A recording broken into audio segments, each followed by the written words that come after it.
Are you a woman of faith who is struggling to navigate your current season of life? Do you feel like life is just happening to you instead of for you? My name is Jill Pack. I'm a certified life coach and a member of the Church of Jesus Christ of Latter-day Saints. And I want you to know that no matter your season or circumstance, it is possible to create a more joyful life. And I would love to show you how. Are you ready? Let's go. Hello, friends. Welcome to the Seasons of Joy podcast. This is episode number 49, entitled Valentine's Day 2023. For this week's episode, I have a special guest, and that guest is my husband, Phil Pack. I'm so excited that he agreed to come on and have a conversation with me, and it's just very casual. We actually begin this conversation on our way to our local ski resort, so you may notice the car sounds in the background, but we just thought it might be fun to have that conversation as we headed out together. And then the other part of the conversation is when we get back home. But I think you'll find this interesting. It's just a conversation between a husband and wife about marriage and relationships. So I'm going to let Phil introduce himself, and here we go. So I'm Phil, and I'm Jill's husband, as you all know. She already said that. I'm in the later years of my life. I'm 58. If you can imagine, I just turned 58.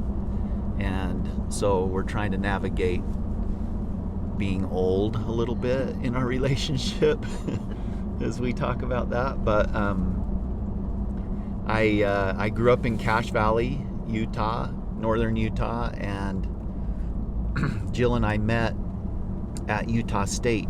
She came up from Salt Lake area, and we met at Utah State while we were going to school there. And it was just a really traditional love story.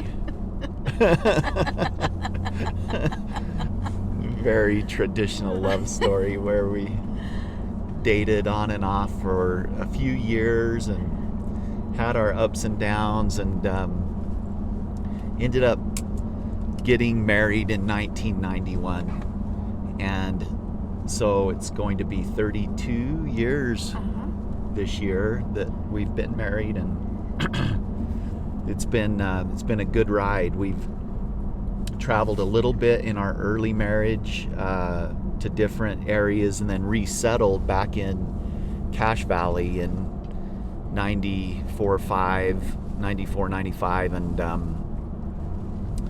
and we've been there ever since in Mendon, Utah. So I'm a civil engineer. Just as we were getting married, I was graduating from civil engineering school, and I've been working with small engineering consulting firms ever since. And that's been good. And we've been able to stay in Cache Valley, which was one of kind of our goals or decisions that we made pretty early, was that it was a good place to raise our young family. We've had 5 children together, and that's been quite a ride. Do you have anything to add that I missed, Jill? Yeah, I love that. What was I gonna say? Oh, the other day he said to me, "You've never slept with a 58-year-old before." Just had his birthday, and I said, "Nope, not until today."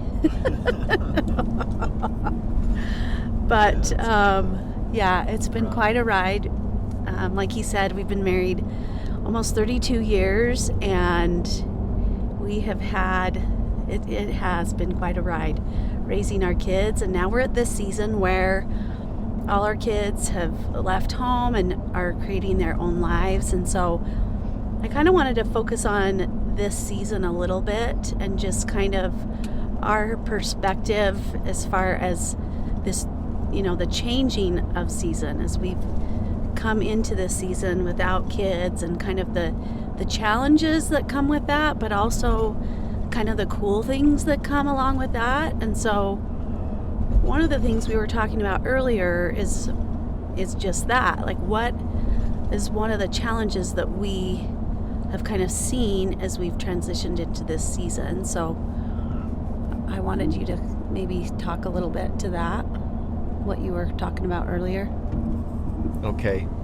Yeah, it's kind of interesting. We've come full circle where you kind of start your life, and your whole life you have these great plans. You're going to light the world on fire, and with work and school, whatever training you're getting, and church, everything's in front of you, kind of your goals and aspirations, and you work and work, and then you get up to where we are and you realize that that's starting to wane, that the group that is going to replace you and these at work and in all of these other things is being trained and seriously looking to take your place.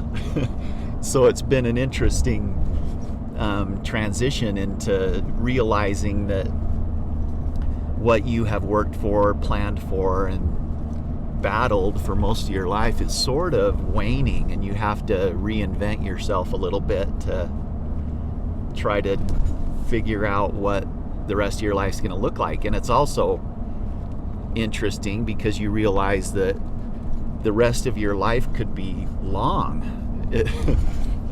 The people, the age of the people, or the lifespan right now, what do you call it? The Life expectancy. Life expectancy. I was struggling to find that word.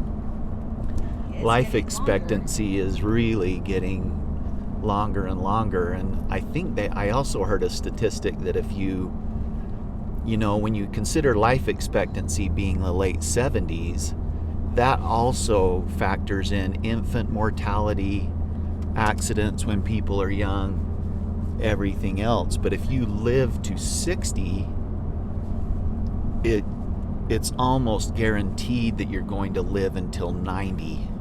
Interesting. You heard that somewhere? Yeah, not guaranteed, but there's a high probability. There's higher probability that you're going to live till 90 than you'll die before 90 if you make it to 60. Oh wow, you're almost there, honey. So you're 58. So yeah, you think of that, and you have 30 more years to solve, right? Yeah. But that's it's a little bit daunting because it's not going to ever look like the past 30 years. Yeah. Well, and it is interesting, we were talking about earlier, like, I think that you've kind of hit that point of like, oh, this younger, like I'm phasing out a little bit later than I did. Like I kind of hit that when our youngest daughter was entering her senior year. I kind of found myself in that place where like, oh, like I've been a mother for 28 years with kids at home, and just that was my primary focus, and then that was changing and I felt really lost. And so the last few years I've been kind of in that space of kind of finding a new direction and kind of rediscovering what I like and what I like to do and what I want to create, where I feel like you're just kind of coming to that, maybe a little behind me, because you were in the thick of your career and building a business and all that kind of stuff. Yeah, for sure. But it was a shock to both of our systems for sure when the kids started to leave, and I think somehow in my mind I'd tricked myself into thinking that they were always going to be around and an integral part of our life. And then when we sent some boys on missions, and we learned that as soon as they come home, they really never come home. Yeah. So as soon as you send them on the mission, they're pretty much gone from your life, and they're molding their own lives. And obviously we knew that, but it was still kind of a shock to the system when it's like in some way you kind of have this idea it's going to be different with you, because like you've learned different things, like the times are different, and maybe you have more I guess in your mind you'd think parenting skills, or like your relationship feels closer maybe to your kids than maybe you felt as to your parent, or something. Like you just kind of create this idea that somehow it's different. Yeah, you trick yourself into thinking that yours is going to be different, but it's very much the same. They are out there doing their own thing and trying to light the world on fire, just like you thought you were going to. In their way. Which isn't always the way we thought they would light it on fire. Right. Yeah, definitely. It's interesting too, because you feel like you still want to make some of those decisions for them, and they obviously aren't going to have any of that. Yeah. No. It was interesting. I remember we were talking about this earlier, and I wanted to remember this. Oh, I do remember when our older kids were leaving, and I just remember one particular time being sad about it, and I remember you saying, Jill, this is what we want. Like, the goal is to get them to be adults and create their life, right? Move out. We never wanted them to stay in the basement, I guess. Yeah. So that's been, we've been lucky to have kids that have been ready to move on with their lives. And it's interesting too, though. It feels like we don't want to take any of the blame for what our kids do. We also it feels like you can hardly take any of the credit. Yeah. They're so individual, and they create their own paths. Sometimes it feels like you parent till they're about 8 or 10, and then from then on they kind of become who they want to become. Their personalities shine through. Yeah, it is interesting. So we were also talking about this earlier, just again to continue on some of those challenges that we face as parents in this season of life, and adults in this season of life. We kind of miss those experiences and those opportunities altogether. I remember thinking when our kids were young, it's just like we were just like this little cluster of people, and we did stuff together. And now I think it's taken us some time to kind of move into the space where not all of our kids and their spouses are going to come on vacation with us every time. Yeah, that's interesting, huh? And we still try to plan some of those opportunities, but it turns into just a couple of them or whatever. And so we've had to kind of transition into the idea of being a little more selfish, which is also the benefit of aging out a little bit, because you get to spend a little more time on maybe some of the things that you want to do, or focus on some of the things that you want to fix or have. Yeah, it has been an interesting time trying to navigate this change of season, where once it was about our own little family and the things we did together. And now suddenly it's you and me doing things together. But I will say one of the things that I do love about Phil is his ability to have fun, and he loves adventure. And that's something that has carried through our married life over the last 30 plus years. That has been something that we have focused a lot on, and sometimes it can be funny because it's a lot, but we have a saying that we use that says, "We'll sleep when we're dead," because that was Phil's motto on a family vacation a few years ago, and that just kind of illustrates he just loves to have fun and get out and experience, and because of that, we've been able to do some pretty cool things with our family. So I wanted to ask you, Phil, what has this adventure mindset, how has that in your mind affected our marriage and our family and just kind of the overall experience? I don't exactly know how to answer that. I think I think one thing that's been cool for us, and that's something that will be interesting as we try to navigate this going forward. But it has always given us something to look forward to. We've tried to always have something in our windshield that is fun and adventurous and keeps us active and just trying to do that together. And I think that's been a fun part of our family life, just trying to have adventure and see adventure in our future. And I think that's helped us be pretty close as a family too. But yeah, some of the things I guess we're talking about today is how do we, as we change, as our life changes, as our kids move on and we get older, how can we kind of keep some of those ideas in our marriage? Yeah, I think that it's easy to get to this point in our life and kind of think like the fun's over. But I think we're learning that there's still a lot of fun to be had. It's just going to look different than it has in the past. So, but yeah, and that's hard to accept, that it's going to look different, you know. Yeah. You kind of get stuck in a rut when you start considering adventure. We think we're going to ski and hike and climb and raft and all of those type of things forever, but maybe your body doesn't let you. Yeah.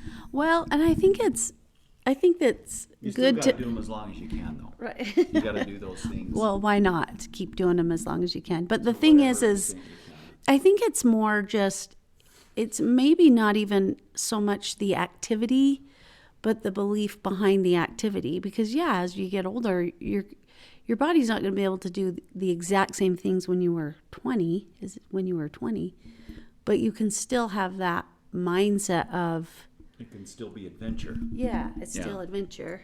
So Yeah, and that would probably be important for us. I think it's been important for us up to this point. So yeah. I'm sure that continuing that will help us going forward. Yeah. For sure. Okay, so some more questions for Phil. What is, over our 32 years of marriage, what would you say would be the hardest part of being married to me? Would be. Oh, wow. Putting me on the spot. I don't, You can be honest. well, I don't know how to answer that, the hardest part. I think every relationship has some battles, you know, because there's some differences. I guess differences in the way we would choose to do things and everything else, but I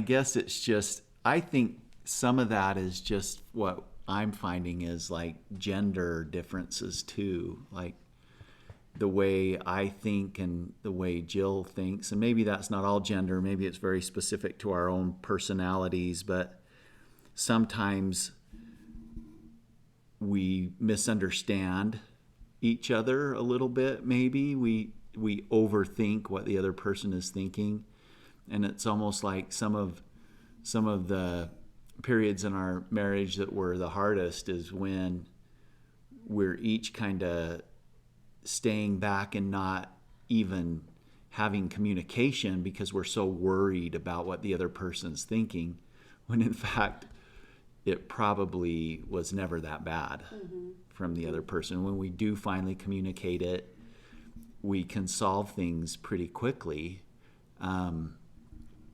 So maybe that's one of the hardest things is when we close down to each other and we don't communicate our feelings, and then it just kind of builds on that and gets harder. I would say, though, that that's something that we've gotten better at, and I think a lot of that is just probably time in a marriage, is And that's one of the things that the benefits of having a marriage that has lasted 32 years is we've learned how to deal with a lot of those things, and it makes our relationship easier and more fun. Yeah, I would agree. I think that in the beginning, in the early part of our marriage, I think it was really easy to kind of hold back and let things fester, where I would say we don't do that as much anymore. I mean, there's occasions, but for the most part, I think I remember when I was young, my mom was really good at the silent treatment. And I remember that I thought, I'm never going to do that. I'm not going to do that with my husband. And I did. I was actually pretty good at that. Yeah. I think we both were. We kind of close up a little bit and just want to be mad. And I don't think that's wrong either. That's something that you've taught me a little bit, or some through, the coaching model that you do is kind of accept some of your feelings of frustration and communicating them can certainly help you move on to the next step, though. For sure. So I talked about what was one of the harder things, but what would you say is something that you love about our marriage? What do you love about it?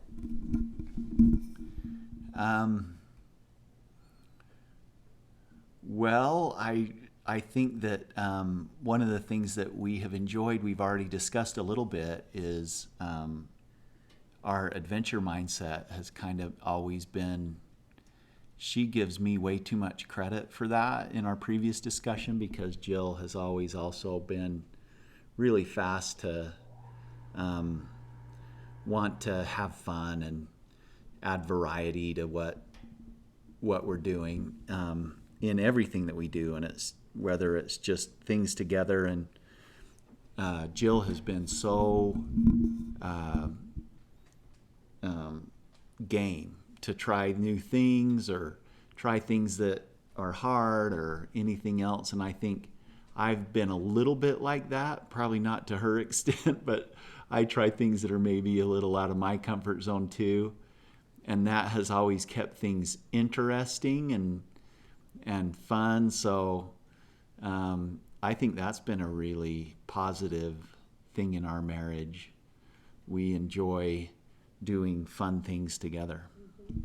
Yeah, I would say that that has been one of my favorite things, is that we do a lot. We have a lot of similar interests. Sometimes there's things that are beyond me, but for the most part, I think we have a lot of similar. We like to do a lot of things together. Yeah. That's been fun. So, sure. And that has translated to our kids too. So they've become family activities and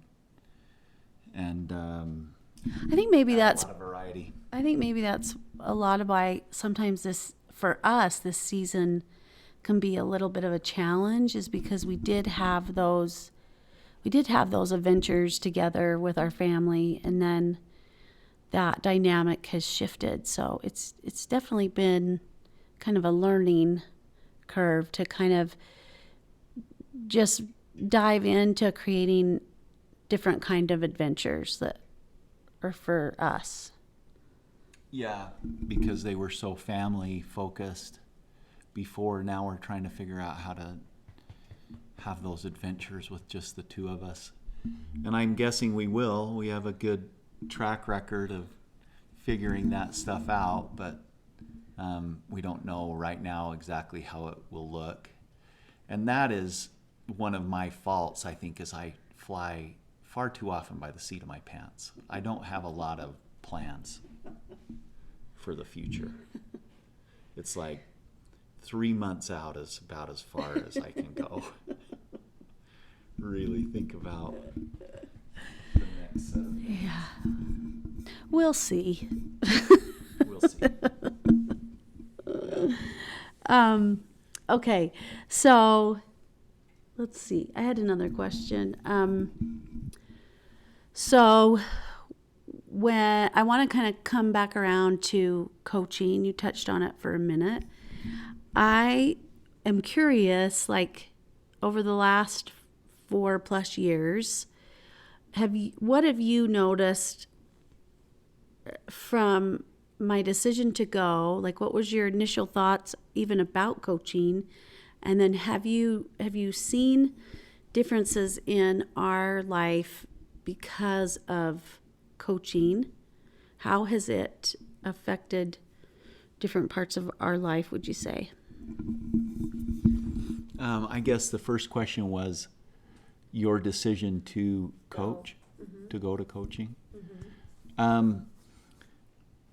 That was interesting. I remember thinking that seemed like a really good idea. I know that your phase of life some years ago when our kids were really being grown and moving on was an interesting time for you to try to figure out what was next.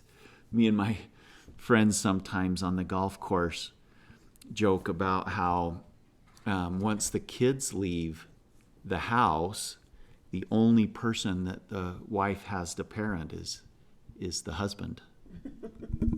And so that you have to be ready for that you're about to be fixed and solved, you know. So we joke about that a little bit, but not to get off the subject, but I thought that it was such a good idea for Jill to find something that she was interested in and could put time and effort, because you had put so much time into the kids, and to kind of transition into something else that would be rewarding and interesting to you, I think was really important. And so I think that in and of itself has been a benefit to our marriage. You being excited and engaged in something that is fun and interesting to you has really helped us,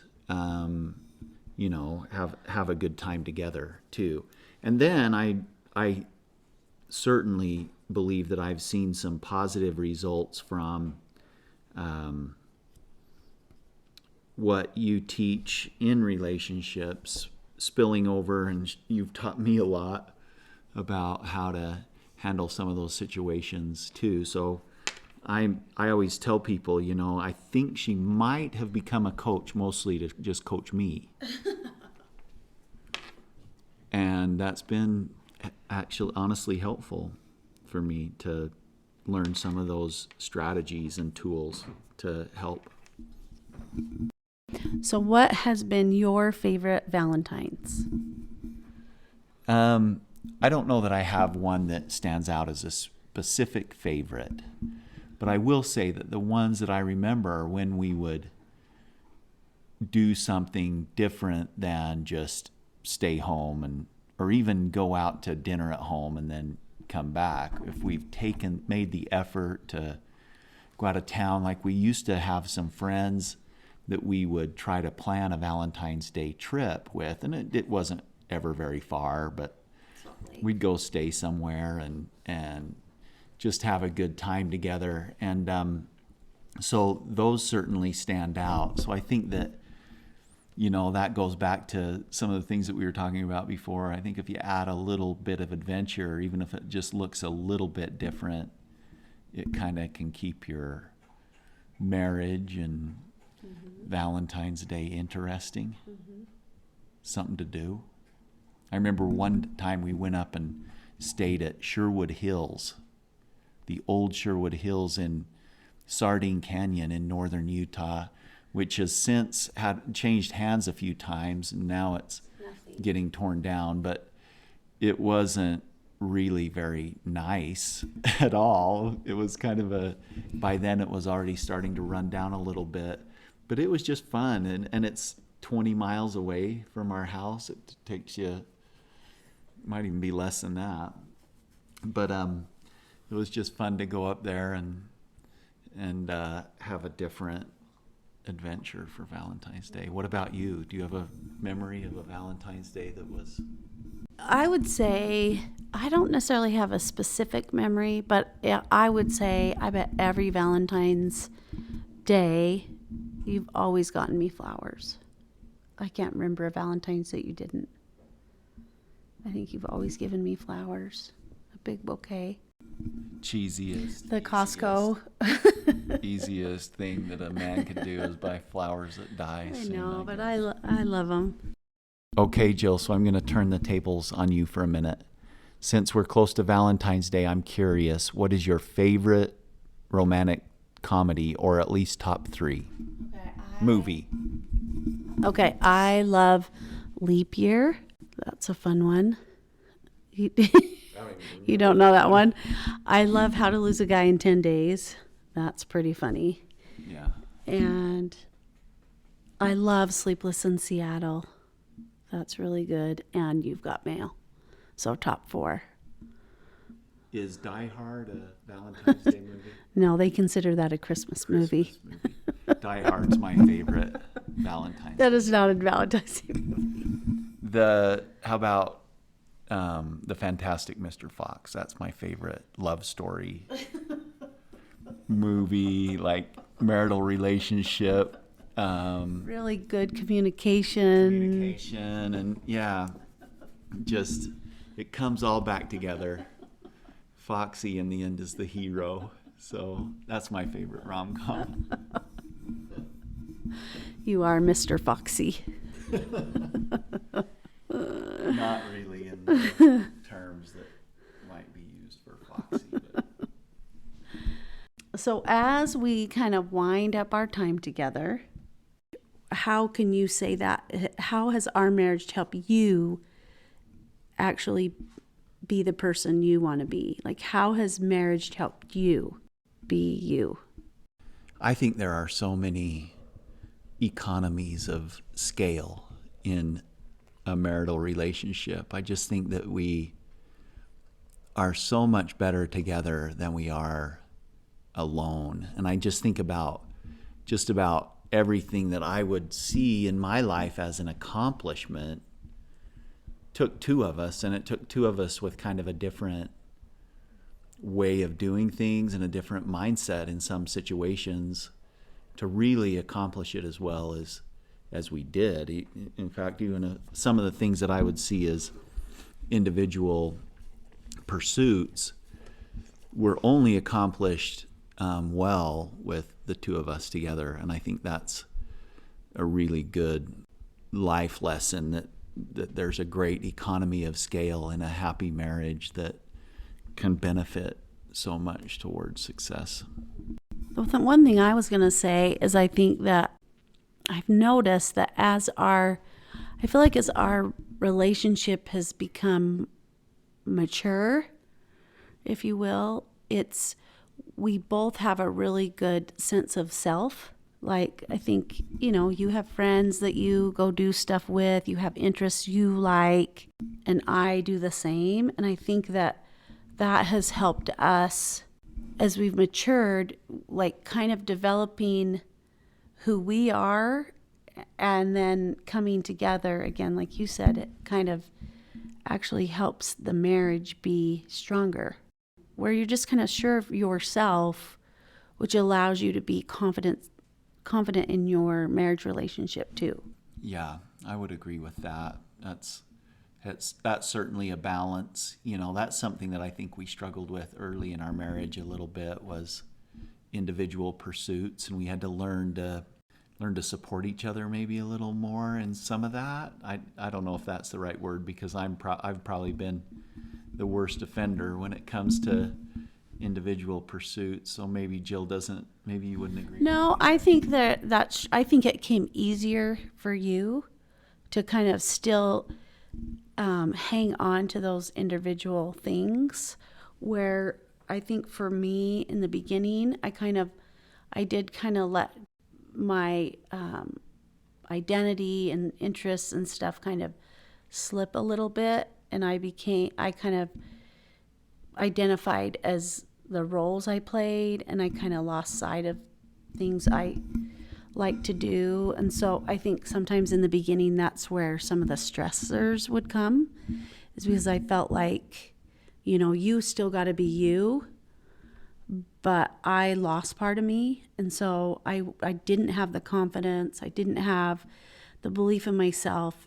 And so it carried over into our relationship. But I feel like as I've matured and as our marriage matured, that's actually what I think has helped it be as good as it is because we have kind of developed that individual confidence, which it's an interdependence, because it's not like we just don't worry about the other person. We support each other, but at the same time, we kind of have given ourselves the space to explore other things that we are passionate about or want to do or interested in. Yeah, and I would also add that was one of the stress points in our marriage that we do a little better at now, but it was like the stress of disappointing someone. Or for example, I know it used to always be a joke in our marriage that Jill could call me on the phone, and even if there was no background noise whatsoever, she would know if I was golfing. I could hear the wind. I could swear there was no wind. I don't know. You could just hear the whatever. You could just hear something. But she could see the little sunburn on my nose when I got home from work or something. But anyway, I think as we've gotten older and we've been more upfront and keep these things out there, it makes them easier to navigate than feeling guilt and then sneaking a little bit to play golf. Ha, confession. Yeah. And not wanting to say, well, I'm going golfing today, because you do feel some guilt as the other spouse is home managing the kids or whatever else. But I think if we could be more honest about those activities, there would be less stress and misunderstanding and happiness probably in a marriage. And we've learned a little more as we've matured in that to just bring it out right up front, discuss it. This is what I'm doing, or this is what I would like to do, Yeah. Well, I would say I think that we're good at like running it by each other. We're considerate, we're mindful of the other person, but we aren't, like you said, we aren't trying to tiptoe around and feel guilt about it. It's just we're more, like you said, upfront. Yeah. Yeah, and I think that's been one of the benefits of a mature marital relationship is and we've always laughed about how we've watched older relationships, and sometimes when you get around those people that are married for many years, it's a little uncomfortable when you're not in that relationship, because they seem a little mean to each other or crass. And so you're like, oh, why would you talk to them that way? And we're starting to see some of that maybe in our old age, that the way we interact with each other might not be as soft and cuddly as it once was. I don't think we're quite there yet. Okay, as we wrap up our time together, I have one more question for you, Phil. And it's this. I'm curious what your thoughts are around the idea of how our faith has also played a factor in our marriage. I think it has played a big factor in our marriage. And I think that one of the things that our faith has done is it has given us hope for a great future, and given us patience through some trials, and looking forward to great things ahead. And I also think a lot of benefit has come through our church community to our marriage in and of itself. I think serving in a church community gives us a chance to get outside of ourselves, interact with others who have really good ideas of how to navigate life. And we've seen excellent examples in our church community, and also just the weekly, daily interaction with those individuals in service that has also benefited our relationship, probably more than just staying home and working on our relationship would have, feels like to me anyway. I totally agree. I think that our church community and our faith in God and in a Savior has really been an important backdrop to our relationship. And I think that our relationship is what it is today because of that part that our faith and religion has played. So I'm very grateful for that. So I want to thank you for coming and being a good sport to come on my podcast. I would say anytime, but I don't think I should say that. It's been a little out of my comfort zone. Here we are. That concludes my conversation with Phil. Thank you for listening. Hopefully you found something of value, and if not, hopefully it was at least a little bit entertaining. And I want to wish you a happy Valentine's Day. Thank you so much for listening. If you like what you hear, I would love it if you would share it with your friends and family and leave me a rating and review. If you'd like to learn more about what life coaching is, please schedule a free discovery call with me where we can work together through something that's causing you a problem. Just go to my website, seasons-coaching.com, and you can also find information about my Seasons of Joy one-on-one coaching program and my Seasons of Joy community. Have a joyful week, and I'll see you next time.